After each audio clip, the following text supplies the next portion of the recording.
श्रीमद् रामायणे सुन्दरकाण्डे अष्टपञ्चाशत् सर्गः। ततस्तस्य गिरिशृङ्गे महेन्द्रस्य महाबलाः हनुमत्प्रमुखा प्रीतिं हरयो जग्मुरुत्तमां तं ततः प्रीतिसंहृष्टः प्रीतिमन्तं महाकपिं जाम्बवान् कार्यवृत्तान्तम् अपृच्छत् अनिलात्मजं। कथं दृष्टा त्वया देवी, कथं वा तत्र वर्तते, तस्यां वा स कथं वृत्तः क्रूरकर्मा दशाननः, तत्त्वतः सर्वमेतन्नः प्रब्रूहि त्वं महाकपे। सम्मार्गिता कथं देवी, किं च सा प्रत्यभाषत। श्रुतार्ता चिन्तयिष्यामो भूयः कार्यविनिश्चयं, यच्चार्थस्तत्र वक्तव्यो गतैरस्माभिरात्मवान्। रक्षितव्यं च यत्तत्र तद्भवान् व्याकरोतु नः। सैनुक्तस्ततस्तेन सम्प्रहृष्टा तनूरुहः, प्रणम्य शिरसा देव्यै सीतायै प्रत्यभाषत। प्रत्यक्षमेव भवतां महेन्द्राग्रात् कमाप्लुतः, उदते दक्षिणं पारं काङ्क्षमानः समाहितः। कच्चदच्च हि मे घोरं विघ्नरूपमिवाभवत्, काञ्चनं शिखरं दिव्यं पश्यामि सुमनोहरं। स्थितं पन्थानमावृत्य मेने विघ्नं च तं नगम्, उपसङ्गम्य तं दिव्यं काञ्चनं नगसत्तमं। कृता मे मनसा बुद्धिः भेद्यव्योऽयं मयेति च, प्रहतं च मया तस्य लाङ्गूलेन महागिरेः। शिखरं सूर्यसङ्काशं व्यसीर्यत सहस्रधा, प्रहतं च मया तस्य लाङ्गूलेन महागिरेः। शिखरं सूर्यसङ्काशं व्यशीर्यत सहस्रधा, व्यवसायं च तं बुद्ध्वा स होवाच महागिरिः। पुत्रेति मधुरां वाणीं मनः प्रह्लादयन्निव, पितृव्यं चापि मां विद्धि सखायं मातरिश्वनः। मैनाकमिति विख्यातं निवसन्तं महोदधौ, पक्षवन्तः पुरा पुत्र बभूवुः पर्वतोत्तमाः। छन्ददः पृथिवीं चेरुः बाधमानाः समन्ततः, श्रुत्वा नागानां चरितं महेन्द्रः पाकशासनः। चिच्छेद भगवान् भक्षान् वज्रेणैषां सहस्रशः, अहं तु मोक्षितस्तस्मात् तव पित्रा महात्मना। मारुतेन तदा वत्स प्रक्षिप्तोऽस्मि महार्णवे, रामस्य च मया साह्ये वर्तितव्यं मरिन्दम। रामो धर्मभृतां श्रेष्ठो महेन्द्रसमविक्रमः, एतत् श्रुत्वा वचस्तस्य मैनाकस्य महात्मनः। कार्यमावेद्य तु गिरेः उद्यतं च मनो मम, तेन चाहमनुज्ञातो मैनाकेन महात्मना। स चाप्यन्तर्हितः शैलो मानुषेण वपुष्मता, शरीरेण महाशैलः शैलेन च महोदधौ। उत्तमं जवमास्थाय शेषं पन्तानमास्थितः, ततोऽहं सुचिरं कालं वेगेनाप्यगमं पथि। ततः पश्याम्यहं देवीं सुरसां नागमातरं, समुद्रमध्ये सा देवी वचनं मामभाषत। मम पक्षप्रतिष्ठस्त्वम् अमरैर्हरिसत्तम, अतस्त्वां भक्षयिष्यामि विहितस्त्वं चिरस्य मे। एवमुक्तः सुरसया प्राञ्जलिप्रणतस्थितः, विवर्णवदनो भूत्वा वाक्यं चेदमुदीरयन्। रामो दाशरथि श्रीमान् प्रविष्टो दण्डकावनं, लक्ष्मणेन सह भ्रात्रा सीतया च परन्तपः। तस्य सीता कृता भार्या रावणेन दुरात्मना। तस्याः सकाशं दूतोऽहं गमिष्ये रामशासनात्। कर्तुमर्हसि रामस्य साहाय्यं विषये सति। अथवा मैथिलीं दृष्ट्वा रामं चाक्लिष्टकारिणम् आगमिष्यामि ते वक्त्रं सत्यं प्रतिशृणोमि ते। एवमुक्ता मया सा तु सुरसा कामरूपिणी। अब्रवीणादिवर्तेत कच्चिदेशवरो मम। एवमुक्तः सुरसया दशयोजनमायतः तदोर्धगुणविस्तारो बभूवाहं क्षणेन तु। मत्प्रमाणादिकं चैव व्यादितं तु मुखं तया। तद्दृष्ट्वा व्यादितं चास्यं ह्रस्वं ह्यकरवं वपुः। तस्मिन् मुहूर्ते च पुनर्बभूवाङ्गुष्ठमात्रकः। अभिवद्यासु तद्वक्त्रं निर्गतोऽहं तदक्षणात्। अब्रवीत् सुरसा देवी स्वेन रूपेण मां पुनः। अर्धसिद्धि हरिश्रेष्ठ गच्छ सौम्य यथा सुखं। समानय च वैदेहीं राघवेन महात्मना। सुखी भव महाबाहो प्रीतास्मि तव वानर। ततोऽहं साधु साध्वीति सर्वभूतैः प्रशंसितः। ततोऽन्तरिक्षं विपुलं प्लुतोऽहं गरुडो यथा। छाया मे निगृहीता च न च पश्यामि किञ्चन। सोऽहं विगतवेगस्तु दिशो दश विलोकयन्। किञ्चित् तत्र पश्यामि येन मे पहृता गतिः। ततो मे बुद्धिरुत्पन्ना किं नाम गमने मम। ईदृशो विघ्न उत्पन्नो रूपं यत्र न दृश्यते। अतो भागेन मे दृष्टिः शोचता पादिता मया। तदोक्षाक्षसमहं भीमां राक्षसीं सलिलेशयां। प्रहस्य च महानादम् उक्तोऽहं भीमया तया। अवस्थितमसम्भ्रान्तम् इदं वाक्यमशोभनं। क्वासि गन्त महाकाय क्षुदिताया ममेप्सितः। पक्षप्रीणय मे देहं चिरमाहारवर्जितं। बाडमित्येव तां वाणीं प्रत्यगृह्णामहं ततः। आस्य प्रमाणादधिकं तस्या कायमपूरयं। तस्याच्चास्यं महद्भीमं वर्धते मम भक्षणे। न च मां साधु बुबुधे मम वानिकृतं कृतं। ततोऽहं विपुलं रूपं संक्षिप्य निमिषान्तरात्। तस्या हृदयमादाय प्रपदामि नभस्थलं। सा विशिष्टभुजा भीमा पपातलवनाम्भसि। मया पर्वतसङ्काशा निकृतहृदया सती। शृणोमि गदानां च सिद्धानां चारणैः सह।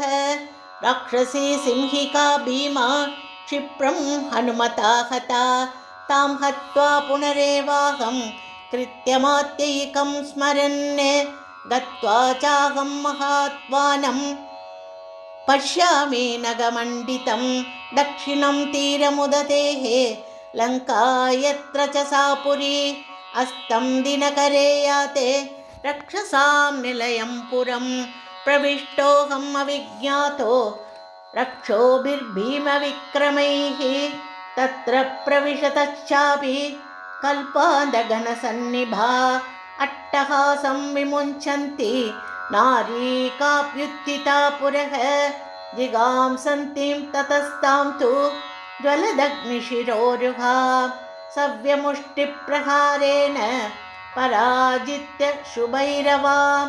प्रदोषकाले प्रविशं भीतयाहं तयोदितः। अहं लङ्कापुरी वीर निर्जिता विक्रमेण ते। यस्मात् विजेतासि सर्वरक्षां सशेषतः। तत्राहं सर्वरात्रं तु विचिन्वन् जनकात्मजां रावणान्तःपुरगतो न चापश्यं सुमध्यमां ततः सीतामपश्यंस्तु रावणस्य निवेशने शोकसागरमासाद्य न पारमुपलक्षये शोचता च मया दृष्टं प्रकारेण समावृतं काञ्चनेन विकृष्टेन गृहोपवनमुत्तमं सप्रकारम् अवप्लुत्य पश्यामि बहुपादपम् अशोकवनिका मध्ये शिंशपापादपो महान् तमारुह्य च पश्यामि काञ्चनं कदलीवनम् अदूरे शिंशपावृक्षात् पश्यामि वरवर्णिनीं श्यामां कमलपत्राक्षीम् उपवासकृशाननां तदेकवाससंवीतां रजोद्वस्तशिरोरुहां शोकसन्तापदीनाङ्गीं सीतां भद्रहिते स्थितां राक्षसीभिर्विरूपाभिः क्रूराभिरभिसंवृतां मांसशोणितभक्षाभिः व्याघ्रीभिर्हरिणीमिव व्याघ्रीभिर्हरिणीमिव सा मया राक्षसी मध्ये तर्ज्यमाना मुहुर्मुहुः एकवेणीधरादीना भर्तृचिन्तापरायणा भूमिशय्या विवर्णाङ्गी पद्मिनीव हिमागमे रावणात् विनिवृत्तार्था मर्तव्यकृतनिश्चया कदञ्चिन्मृगशापाक्षी तूर्णमासादिता मया तां दृष्ट्वा दादृशीं नारीं रामपत्नीं यशस्विनीं तत्रैव शिंशपावृक्षे पश्यन्नहमवस्थितः ततो हलहला शब्दं काञ्चीनूपुरमिश्रितं शृणोम्यधिकगम्भीरं रावणस्य निवेशने ततोऽहं परमोद्विग्नः स्वरूपं प्रतिसंहरन् अहं तु शिंशपावृक्षे पक्षीव गगने स्थितः ततो रावणश्च महाबलः तं देशं समनुप्राप्ता यत्र सीता भवस्थिता तद्दृष्ट्वा तवरारोह सीता रक्षो गणेश्वरं सङ्गुच्योरुस्तनौ पीनौ बाहुभ्यां परिरभ्य च विद्रस्तां परमोद्विग्नां वीक्षमाणां ततस्ततः त्राणं किञ्चित् पश्यन्तीं वेपमानां तपस्विनीं तामुवाच दशग्रीवः सीतां परमदुःखिताम् अवाक्षिरा प्रपतितो बहुमन्यस्व भामिनी यदि चेत् त्वं तु तर्पान् मां नाभिनन्दसि गर्विते बहुमासावन्तरं सीते पास्यामि रुधिरं तव एतत् श्रुत्वा वचस्तस्य रावणस्य दुरात्मनः उवाच परमक्रुद्धा सीता वचनमुत्तमं राक्षसाधमरामस्य भार्याममिततेजसः इक्ष्वाकुकुलनाथस्य स्नुषां दशरथस्य च अवाच्यं वदतो जिह्वा कथं नु पतिता तव किं विद्वीर्यं तवानार्य यो मां भर्तुरसन्निधौ अपहृत्यागतः पाप तेनादृष्टो महात्मना न त्वं रामस्य सदृशो दास्येऽप्यस्य न युज्यसे अजेयः सत्यवादी च रणश्लाघी च राघवः जानक्या परुषं वाक्यम् एवमुक्तो दशाननः जज्ज्वाल सहसा कोपात् चितास्त एव पावकः विवृत्य नयने क्रूरे मुष्टिमुद्यम्य दक्षिणं मैथिलीं हन्तुमारब्धः श्रीबिर्हाकृतं तदा श्रीनामद्यासमुत्पत्य तस्य भार्या दुरात्मनः वरामन्दोदरी नाम तया स प्रतिषेधितः उक्तच्च मधुरां वाणीं तया स मदनार्तितः सीतया तव किं कार्यं महेन्द्रसमविक्रम देवगन्धर्वकन्याभिः यक्षकन्याभिरेव च सार्धं प्रभो रमस्वेह सीतया किं करिष्यसि तदस्ताभिः समेधाभिः नारीभिः स महाबलः प्रसाद्य सहसा नीतो भवनं स्वं निशाचरः याते तस्मिन् दशग्रीवे राक्षस्यो विकृताननाः सीतां निर्भत्सयामासुः वाक्यैः क्रूरैः सुदारुणैः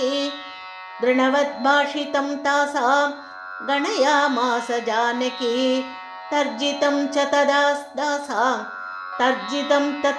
तासां सीतां प्राप्य निरर्थकं वृथा गर्जितनिश्चेष्टा राक्षस्य पिशिताशनाः रावणाय शशंसुस्ताः सीता व्यवसितं महते ततस्ता सहिताः सर्वा विहताशा निरुद्यमाः परिक्षिप्य समन्तात्तां निद्रावशमुपागताः तासु चैव प्रसुप्तासु सीता भर्तृहिते रता विलप्य करुणं दीना प्रशुचोच सुदुःखिता तासामद्या समुत्थाय त्रिजटा वाक्यमब्रवीत् आत्मानं खादत क्षिप्रं न सीता विनशिष्यति जनकस्यात्मजा साध्वी स्नुषा दशरथस्य च स्वप्नो ह्यत्यमया दृष्टो दारुणो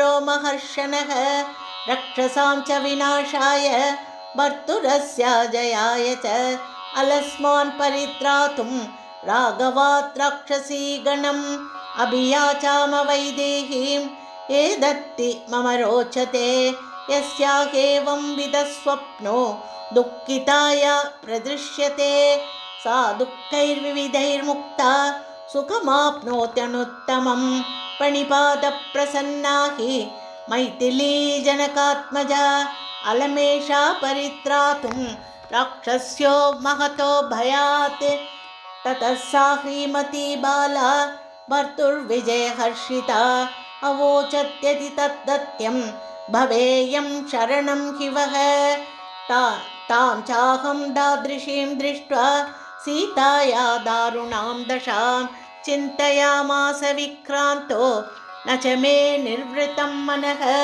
सम्भाषणार्थं च मया जानक्या चिन्तितो विधिः इक्ष्वाकूणां हि वंशस्तु ततो मम पुरस्कृतः श्रुत्वा तु गदितां वाचं राजर्षिगणपूजितां प्रत्यभाषत मां देवी बाष्पैर्विहितलोचना कस्त्वं केन कथं चेह प्राप्तो वानरपुङ्गव का च रामेण ते प्रीति तन्मे शंसितुमर्हसि तस्यास्तद्वचनं श्रुत्वा ह्यहमप्यप्रभवं वचः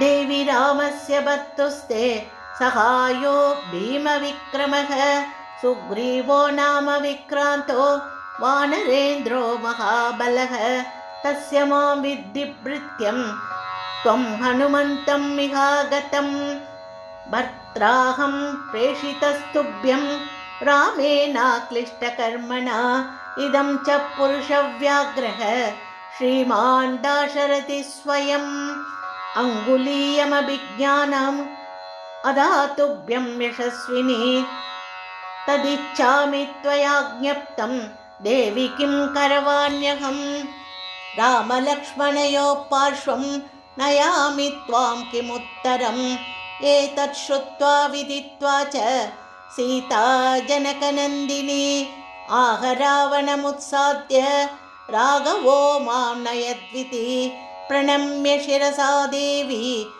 महमार्यामनिन्दिता राघवस्य मनोह्लाद मभिज्ञानमयाचिषम् अत मामब्रवीत् सीता गृह्यतामयमुत्तमः मणिर्येण महाबाहु रामस्त्वां बहुमन्यते इत्युक्त्वा तु वरारोह मणिप्रवरमद्भुतं प्रायस्तत्परमोद्विग्ना वाचा मां सन्दिदेशः ततस्तस्यै प्रणम्याहं राजपुत्रैः समाहितः प्रदक्षिणं परिग्रामन् निघाभ्युद्गतमानसः उत्तरं पुनरेवेदं निश्चित्य मनसा तया हनुमन्मम वृत्तान्तं वक्तुमर्हसि राघवे यथा श्रुत्वैव न चिरात् तावुभौ रामलक्ष्मणौ सुग्रीवसहितौ वीरौ उपेयातां तथा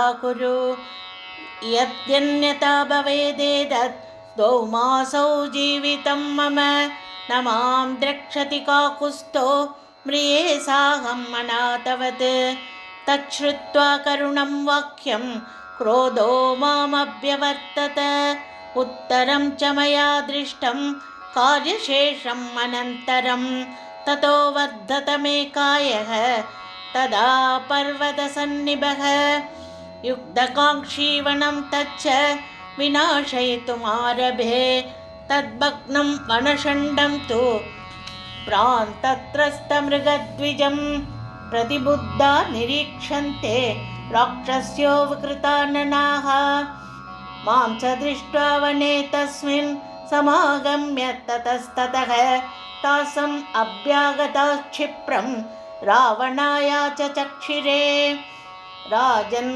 वनमिदं दुर्गं तव भग्नं दुरात्मना वानरेण ह्यविज्ञाय तव वीर्यं महाबल दुर्बुद्धिस्तस्य राजेन्द्र तव विप्रियकारिणः वदमाज्ञापय क्षिप्रं यथासौ विलयं व्रजेत् तच्छ्रुत्वा राक्षसेन्द्रेण विसृष्टा वृषदुर्जयाः राक्षसाख्यङ्करा नाम रावणस्य मनोनुगाः तेषामशीतिसाहस्रं शूलमुद्गरपाणिना मया तस्मिन् मनोद्देशे परिगेन निषूदितं तेषां तु हतशेषो ये ते गत्वा लघुविक्रमाः निहतं च महत्सैन्यं रावणाया च चक्षिरे ततो मे बुद्धिरुत्पन्ना चैत्यप्रासादमक्रमम् तत्रस्तान् राक्षसान् हत्वा 100 स्तम्भेन वै पुनः ललामभूतो लङ्कायाः स च विध्वंसितो मया तदप्रहस्तस्य सुतं जम्बुमालीनमादिशत् राक्षसैर्बहुभिः सार्धं घोररूपैर्भयानकैः तमहं बलसम्पन्नं राक्षसं रणकोविदं परिगेनादिघोरेण सूदयामि सहानुगं तच्छ्रुत्वा राक्षसेन्द्रस्तु मन्त्रिपुत्रान् महाबलान् बदादिबलसम्पन्नान् प्रेषयामास रावणः परिगेनैव तान् सर्वान् नयामि यमसादनं मन्त्रिपुत्रान् हतान् श्रुत्वा समरे लघुविक्रमान् पञ्चसेनाग्रगान् शूरान् प्रेषयामास रावणः तानहं सहसैन्यान् वै सर्वानेवाभ्यसूदयं ततः पुनर्दशग्रीवः पुत्रमक्षं महाबलं बहुभिराक्षसैः सार्धं प्रेषयामास रावणः तं तु मन्दोदरीपुत्रं कुमारं रणपण्डितं सहसाकं समुत्क्रान्तं पादयोश्च गृहीतवान् तमासीनं शतगुणं भ्रामयित्वा व्यपेषयं तमक्षमागतं भग्नं निशम्य स दशाननः तत इन्द्रजितं नाम विधीयं रावणसुतं व्याधिदेशसु संक्रुद्धो बलिनं युद्धदुर्मदं तच्चाप्यहं बलं सर्वं तं च राक्षसपुङ्गवं नष्टौजसं रणे कृत्वा परं हर्षमुपागमम् महता हि महाबाहुः प्रत्ययेन महाबलः प्रेषितो रावणेनैव सह वीरैर्मतोत्कटैः सोऽविषह्यं हिमां बुद्ध्वा स्वसैन्यं चावमर्दितं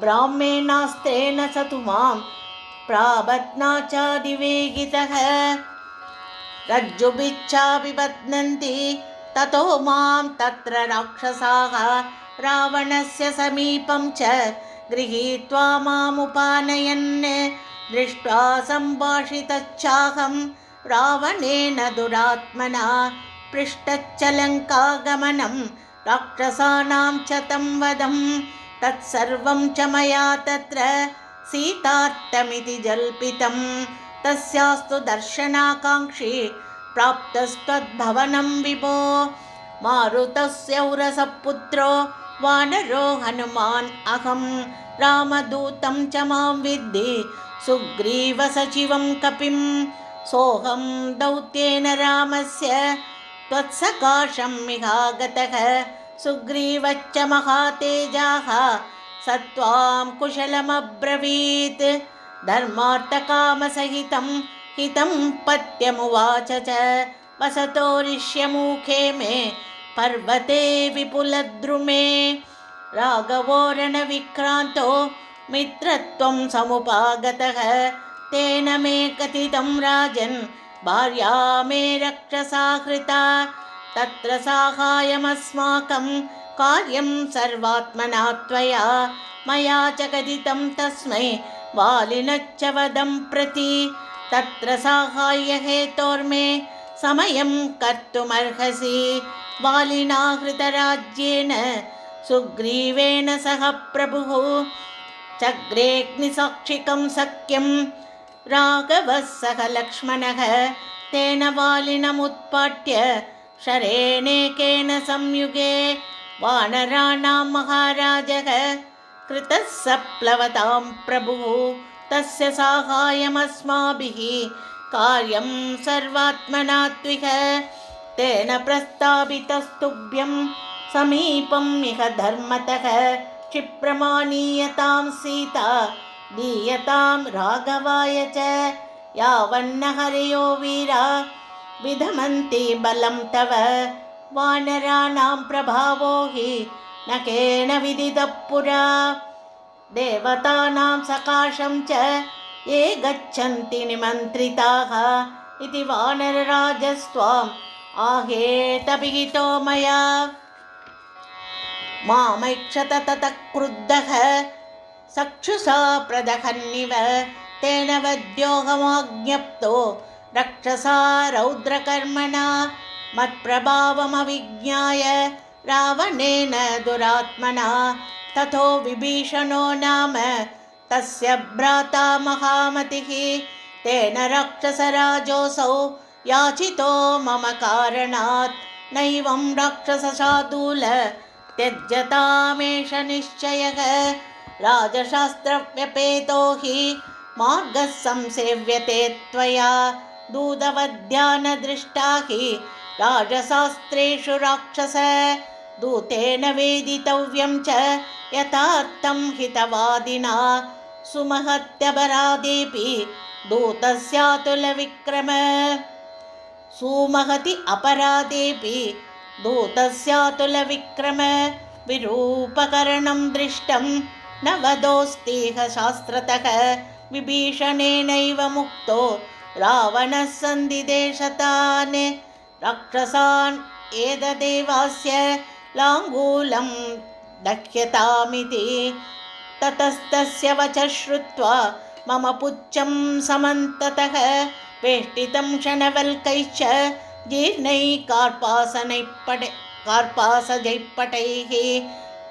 राक्षसा सिद्धिसन्नाहाः ततस्ते चण्डविक्रमाः वेष्टितं शनवल्कैश्च जीर्णैः कार्पासजैः राक्षसा सिद्धसन्नाहाः ततस्ते चण्डविक्रमाः तदा दहन्त मे पुच्छं निघ्नन्तः काष्ठमुष्टिभिः बद्धस्य बहुभिः पाशैः यन्त्रितस्य च राक्षसैः न मे पीडा भवेत् काचित् दिदृक्षोर्नगरीं दिवा ततस्ते राक्षसा शूरा बद्धं मामग्निसंवृतम् अघोषयन् राजमार्गे नगरद्वारमागताः ततोऽहं सुमहद्रूपं संक्षिप्य पुनरात्मनः विमोचयित्वा तं बन्धं प्रकृतिस्तस्थितः पुनः आयसं परिगं गृह्य तानि रक्षांस्य सूदयं ततस्तन्नगरद्वारं वेगेन प्लुतवानहं पुच्छेन च प्रदीप्तेन तां पुरीं चाट्टगोपुरां दहाम्यहम् असम्भ्रान्तो युगान्ताग्निरिव प्रजाः विनष्टा जानकी व्यक्तं न ह्यदक्तप्रदृश्यते लङ्कायां कच्चिदुद्देशः सर्वा भस्मीकृता पुरी दहता च मया लङ्कां दग्धा सीता न संशयः रामस्य हि महत्कार्यं मयेदं विदतीकृतम् इति शोकसमाविष्टः चिन्तामहमुपागतः अताहं वाचम् अस्रौषं चारणानां शुभाक्षरां जानकी न च दग्धेति विस्मयोदन्तभाषिणां ततो मे बुद्धिरुत्पन्ना श्रुत्वा तामद्भुतां गिरम् अदग्धा जानकीत्येव निमित्तैश्चोपलक्षिता दीप्यमाने तुलाङ्गूले न मां दहति पावकः हृदयं च प्रहृष्टं मे वादासुरभिगन्धिनः तैर्निमित्तैश्च दृष्टार्थैः कारणैश्च महागुणैः ऋषिवाक्यैश्च सिद्धार्थैः अभवं हृष्टमानसः पुनर्दृष्ट्वा च वैदेहीं विसृष्टश्च तया पुनः ततः पर्वतमासाद्य तत्र अरिष्टमहं पुनः प्रतिप्लवनमारेभे युष्मद्दर्शनकाङ्क्षया ततः पवनचन्द्रार्घः सिद्धगन्धर्वसेवितं प्रतिप्लवनमारेभे युष्मद्दर्शनकाङ्क्षया ततः पवनचन्द्रार्घ सिद्धगन्धर्वसेवितं पन्तानमहमाक्रम्य भवतो दृष्टवानिह राघवस्य प्रभावेन भवतां चैव तेजसा सुग्रीवस्य च कार्यार्थं मया सर्वम् अनुष्ठितम् एतत् सर्वं मया तत्र यतावत् उपपादितम् अत्र यन्न कृतं शेषं तत्सर्वं क्रियतामिति इत्यार्षे श्रीमद् रामायणे सुन्दरकाण्डे 58 सर्गः। श्रीहरये नमः। श्रीहरये नमः। श्रीहरये नमः। जानकीकान्तस्मरणं जय जय राम राम। आंजनेयमूर्ति की जय। सद्गुरुनाथ महाराज की जय।